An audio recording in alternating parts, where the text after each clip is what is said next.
Hello students, NEET 2023 का exam जैसे ही हुआ बहुत सारे बच्चों का मेरे पास रिक्वेस्ट आया कि सर मुझे ये बताइए कि नीट का जो 2023 का पेपर था उसकी डिफिकल्टी का लेवल क्या था। क्या वो माइल्डर लेवल की डिफिकल्टी थी, मॉडरेट थी या बहुत ही ज्यादा डिफिकल्ट पेपर। तो देखिए बच्चों, बहुत सारे वीडियोस अभी यूट्यूब के ऊपर एनरोल हो रहे हैं जो बहुत सारे ये बताने में लगे हुए हैं कि एक तो पेपर हमने जो पढ़ाया वही आया। अब आप खुद ब खुद से सोचिए कि जब सुप्रीम कोर्ट ऑफ इंडिया ने ये कह दिया कि सारा का सारा एग्जाम जो है वो एनसीईआरटी ड्रिवन ही आएगा, तो आप खुद सोचिए क्या आपके पास इतने समय से जो बहुत सारे टीचर्स पहले से पढ़ा रहे हैं, क्या कोई कंटेक्स्ट आपके पास डिफरेंट हो गया, क्या कोई आपके पास चीजों को डिफरेंट तरीके से बता दिया गया, क्या कोई चीजें जो एनसीईआरटी में थी उसके अलावा चीजें पूछ ली गई। तो ऐसा बिल्कुल नहीं हुआ। तो देखिएगा, जिस बच्चे ने एनसीईआरटी को बहुत अच्छे से पढ़ लिया, समझ लिया, वही बच्चा आज की डेट में बहुत अच्छा स्कोर करेगा। दूसरी बात, एनसीईआरटी 2023 के अंदर जो आपके पास बहुत सारा कंटेंट आपके पास पूछा गया वो एनसीईआरटी ड्रिवन ही था। हाँ, ये जरूर था कि जो बायोलॉजी के अंदर जूलॉजी का सेक्शन था स्पेसिफिकली, वहां पर जो स्टेटमेंट्स थी वो बहुत ज्यादा लेंथी पूछ ली गई थी। और वहां पर एक चीजें और आपको देखने को मिली होंगी, जो क्वेश्चंस थे उसमें बहुत सारी मल्टीपल स्टेटमेंट्स थी। अब देखिए वहां पर होता गया, हम हमेशा ये सोचते हैं कि बायोलॉजी से समय बचाकर हम मैक्सिमम समय जो है वो केमिस्ट्री और फिजिक्स से बचा लेंगे।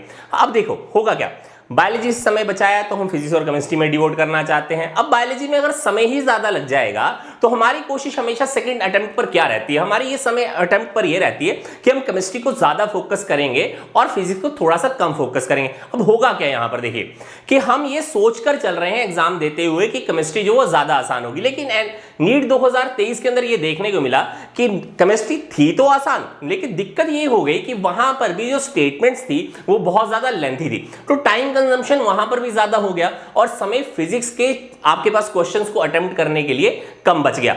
लेकिन मैं आपको ये बताना चाहूंगा कि पिछले कुछ समय से जो फिजिक्स के एग्जाम्स आ रहे हैं वो बहुत ही ज्यादा डिफिकल्टी का लेवल वहां पर घटा दिया गया है। मेरा मानना है जो 2023 के अंदर आपके पास फिजिक्स पूछी गई थी वो माइल्डर डिफिकल्टी लेवल की थी। इवन दो मैं आंकना चाहूंगा जी बायोलॉजी और आपके पास केमिस्ट्री का पेपर था, क्योंकि वो लेंथी था तो समय वहां पर ज्यादा लेना था, तो इसीलिए वहां पर मैं ये समझ सकता हूं कि मॉडरेट डिफिकल्टी थी। हाँ, एक बात ध्यान दीजिएगा, जो बच्चा आपके पास 9, 10, 11, 12 के ऊपर कहीं ना कहीं वहां पर जब बहुत सारे मेंटर्स उसके साथ काम करते हैं तो इस तरह के पेपर वो आपके पास केमिस्ट्री और फिजिक्स को कुछ इस तरह से मैनेज कर लेता है कि बायोलॉजी के साथ साथ में वो सारे क्वेश्चन अटेम्प्ट कर लेता है। अब होता क्या है, यहां पर जो बच्चा आपके पास +2 के बाद कहीं क्रैश कोर्स में एनरोल होता है या उसके बाद ड्रॉप करता है तो उसका एक दिक्कत आती है। दिक्कत ये आती है कि थोड़े से समय के अंदर उसको बहुत सारा कंटेंट एक तो पढ़ना होता है, समझना होता है, प्रैक्टिस करनी होती है और मेंटरशिप वहां पर अच्छी नहीं मिल पाती है, जिसकी वजह से उसके कहीं ना कहीं जो अटेम्प्टेशंस होती हैं वो कम रह जाती हैं।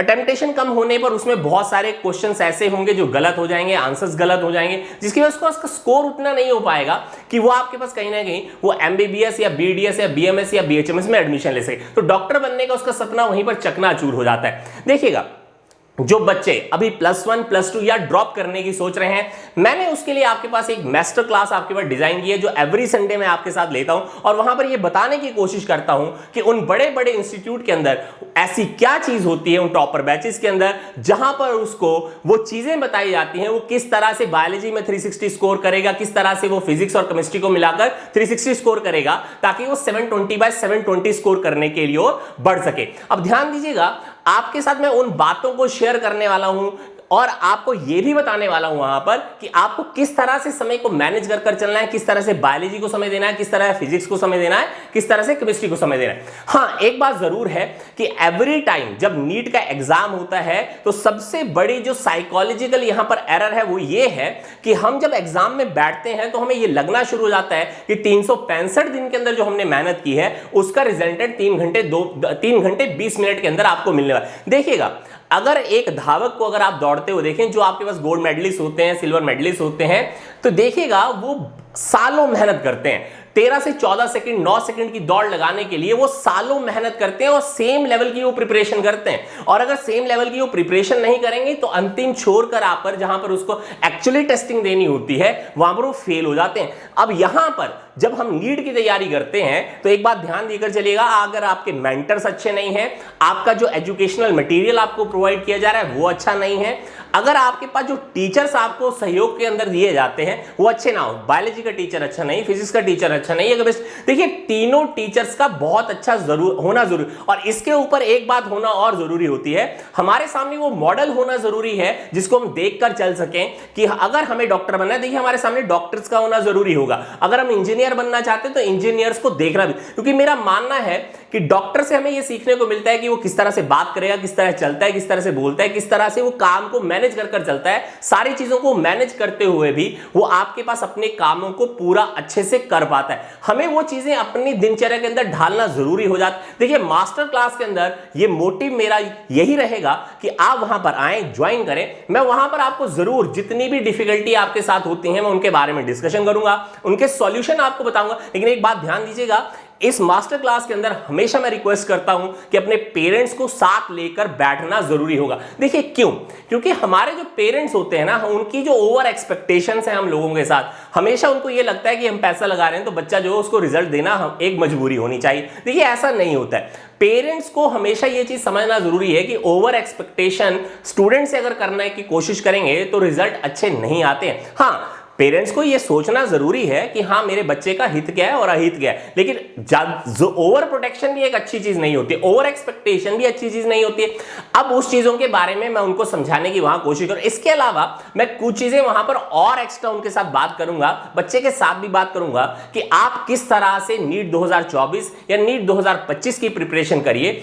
और देखिए ये मास्टर क्लास स्पेसिफिकली इसी तरह से डिजाइन की गई है कि 2 घंटे के भीतर हम उन सारे पहलुओं के ऊपर आपके साथ बात कर पाएंगे जो आपकी रिक्वायरमेंट है इस नीट 2024 और नीट 2025 की प्रिपरेशन के दौरान। हाँ, मेरा मानना अभी भी यही रहेगा कि नीट 2023 का जो एग्जाम था उसकी जो डिफिकल्टी लेवल थी वो माइल्ड टू मॉडरेट थी, इससे ज्यादा नहीं। आप फिर से पेपर उठाइएगा, फिर से समझिएगा, सोचिएगा कि जो एवरी इंस्टीट्यूट ये कह रहा है कि कहीं ना कहीं ये पेपर आपके बहुत ज्यादा डिफिकल्टी के लेवल का था, ऐसा बिल्कुल नहीं था। एनसीईआरटी से थोड़ी सी बाहर आपको स्टेटमेंट देखने को मिलेंगी, लेकिन ध्यान दीजिएगा मेरा हमेशा मानना है अगर आपको पढ़ाने वाला टीचर बहुत अच्छा है तो एवरी वर्ड्स को एक्सप्लेन अगर अच्छे से कर पाता है, समझा अच्छे से पाता है, तो एनसीईआरटी को किसी भी तरह से निचोड़ कर पढ़ लीजिए, आपको हमेशा आंसर्स वहीं से मिलेंगे। अभी भी जितना पेपर आपका एनसीईआरटी से आपको पूछा गया था नीट 2023 के अंदर, मेरा मानना है 100% आपके पास जो पेपर था वो कहीं ना कहीं एनसीईआरटी से ही था। हाँ, मैंने खुद भी एनालाइज किया है, मुझे बिल्कुल नहीं लगा कि एनसीईआरटी के बाहर कोई चीज पूछी गई। हाँ, ट्विस्टिंग ऑफ द क्वेश्चन जरूर वहां थी। आपके पास क्वेश्चंस की लेंथी स्टेटमेंट्स की वजह से बच्चों को कंफ्यूज करने की कोशिश पूरी तरह से एग्जामिनर ने की थी। हाँ, देखिए वो पूरी तरह संभव भी है। 21 लाख से ज्यादा बच्चों ने एग्जाम दिया है, 57,000 ही बच्चे जो है आपके पास गवर्नमेंट सीट के लिए एलिजिबल होंगे। तो देखिए डिफिकल्टी का लेवल थोड़ा सा तो रखना पड़ता है, लेकिन मेरा मानना है कि ये exam mild to moderate difficulty था, ज्यादा डिफिकल्टी नहीं था। हाँ, एक बात फिर से ध्यान रिमाइंड कराना चाहूंगा, मास्टर क्लास के अंदर आपको एनरोल करना हो तो डिस्क्रिप्शन बॉक्स के अंदर लिंक पड़ा हुआ है, उसको पक्का क्लिक करिएगा। एवरी संडे उस मास्टर क्लास को हम आप बच्चों के लिए बनाते हैं, आप वहां पर एनरोल करिए, पेरेंट्स को साथ में लेकर बैठिएगा। और एक बात और ध्यान दीजिएगा, अपने जो आपके दोस्त होंगे उनके साथ पक्का शेयर करना बिल्कुल नहीं भूलना, क्योंकि शेयरिंग इज ऑलवेज केयरिंग। और चैनल को सब्सक्राइब करना नहीं भूलना है। बच्चों पक्का याद कर चलना, शेयरिंग करने से हमेशा अपना भी भला होता है, दूसरे का तो भला होता ही है। वो है ना, वो कर्मा वाली जो थ्योरी होती है ना, हमेशा वो आपके साथ चल रही है, क्योंकि कर्म जितने आपके अच्छे होंगे उतना बेटर आपके रिजल्टेंट भी होंगे। क्योंकि अगर हमने कर्म अच्छे नहीं किए तो रिजल्ट भी हमारे को अच्छे नहीं मिलेंगे। तो ध्यान रखकर चलना, चैनल को पक्का से शेयर करना और सब्सक्राइब कर पक्का से जाना। Thank you very much. अगले वीडियो के साथ आपके साथ वापिस मिलूंगा। Thank you very much.